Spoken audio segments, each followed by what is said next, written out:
Hello and thank you for taking time to watch this GFN5. In this study, we compared emissions from different marketed heated tobacco products. We found that across the different devices, heating technologies, and consumables, avoiding combustion leads to far fewer and substantially lower levels of harmful chemicals compared to cigarette smoke. Let me show you how we tested the products and what we found in more detail. First, let me quickly set the scientific context. The harm from cigarette smoking doesn't primarily come from the tobacco per se, or the nicotine. It comes from the chemicals that are emitted when tobacco combusts. When a cigarette burns, it reaches very high temperatures that can exceed 800 degrees Celsius. Those temperatures drive chemical reactions that generate most of the harmful and potentially harmful chemicals found in cigarette smoke. On the other hand, heated tobacco products work differently. They heat the tobacco without burning it. And by avoiding combustion altogether, they avoid many of those high-temperature reactions, which means far fewer and much lower levels of harmful chemicals are emitted. Because different heated tobacco products vary in design and technology, we examined 12 different consumables across 6 devices, using different heating mechanisms including internal and external heating systems, meaning heating from inside the tobacco plug, out, versus heating from outside the tobacco plug, in, as well as different heating technologies including induction and resistive heating. All of the products in this study were commercially available heated tobacco products, sourced from 5 different countries and representing technologies that adult consumers can access. We tested them using internationally recognized laboratory standards, specifically the Caresta recommended puffing method. In each case, we measured 54 harmful and potentially harmful chemicals, covering the major chemical groups such as gases, carbonyls, volatile organic compounds, tobacco-specific nitrosamines, aromatics, polycyclic hydrocarbons, and metals. Alongside that, we also measured nicotine, glycerin, and total aerosol collected mass to fully characterize the aerosols that are produced during use. To put these results into context, all emissions were compared with cigarette smoke from the 1 or 6F reference cigarette, a standard research cigarette used for scientific benchmarking. This gave us a way to compare across different devices, heating technologies, and consumables, and assess, in a consistent and transparent way, how emissions change when tobacco is heated rather than burned. A key finding from this study is that none of the heated tobacco products showed evidence of combustion. The primary chemical markers of combustion, carbon monoxide, nitric oxide, and nitrogen oxides, were nearly eliminated across all products. Importantly, these markers were substantially lower than thresholds used to determine combustion.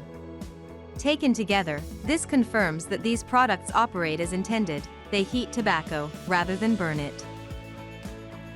Across all of the harmful chemicals we measured, emissions from heated tobacco products were substantially lower than cigarette smoke. In fact, most reductions fell between 90 and 98%, and this finding was consistent regardless of the device, the consumable, or the heating technology that was used.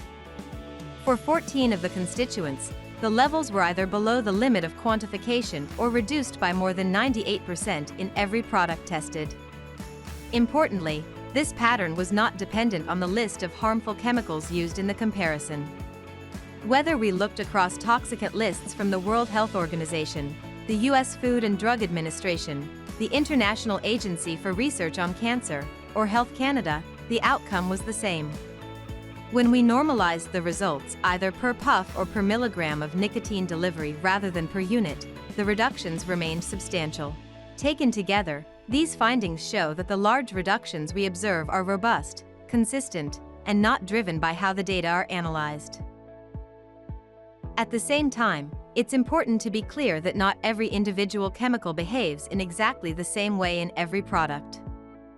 Some chemicals, such as ammonia, acrylamide, and tobacco-specific nitrosamines, showed more variability across the different products. These differences are expected and are driven by factors like the tobacco blend, stick design, heating method, and low-temperature chemical reactions. In 2 products, levels of ammonia and acrylamide were higher than those measured in cigarette smoke. This can occur because these compounds can be released from tobacco even at relatively low temperatures. Importantly though, even in these cases, the overall picture does not change. Average toxicant reductions across established regulatory toxicant lists still exceeded 90%. So, what does this tell us? First, it shows that avoiding combustion is the key driver of lower harmful emissions. Second, across a wide range of heated tobacco products, with different designs, heating technologies, and sourced from different markets, the overall pattern is consistent. Emissions contain substantially fewer and lower levels of harmful chemicals compared with cigarette smoke.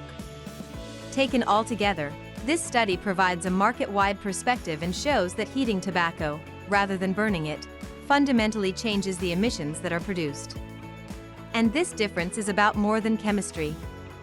For people who smoke, the totality of available evidence on heated tobacco products shows that heated tobacco products deliver nicotine but fundamentally change what they are exposed to. For regulators, it highlights the importance of distinguishing between combusted and non-combusted products. And for public health, it reinforces a central principle: avoiding combustion reduces production of harmful chemicals, which is a critical first step to reducing exposure and ultimately reducing smoking-related disease. Thank you for your attention. To learn more about PMI's scientific research, please visit pmiscience.com.